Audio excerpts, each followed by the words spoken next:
অঞ্চলের অন্যতম একটা বড় সংকট, যে সংকটটির নাম হচ্ছে দক্ষিণ চীন সাগর সংকট। এই দক্ষিণ চীন সাগর সংকটটা হচ্ছে মোটামুটি বিশ্ব রাজনীতির সবচেয়ে আলোচিত বিষয়।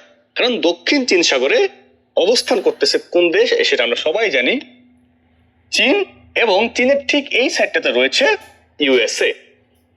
আর এই দক্ষিণ চীন সাগর পুরোটা অঞ্চল জুড়ে চীনের আধিপত্য বিস্তার, এবং এই অঞ্চলের যে অন্যান্য দেশগুলো রয়েছে যেমন Malaysia, Indonesia, Philippines, Brunei, Thailand, এইসব দেশগুলোর সাথে চীনের যে সমস্যা, এই সমস্যায় আমেরিকার এন্ট্রি, সাথে করে আমেরিকার সাথে এখানে রয়েছে অস্ট্রেলিয়া, অস্ট্রেলিয়ার এন্ট্রি, সাথে আমেরিকা অস্ট্রেলিয়ার বন্ধু রাষ্ট্র এখানে রয়েছে ইন্ডিয়া, ইন্ডিয়ার এন্ট্রি।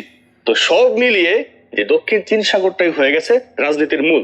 অর্থাৎ ইন্দো প্যাসিফিক অঞ্চল রাজনীতি তো অনেক গুরুত্বপূর্ণ একটা অঞ্চল। এই অঞ্চলের মধ্যে সাব অঞ্চল হিসাব করি তাহলে দক্ষিণ চীন সাগরটা হচ্ছে আরো বেশি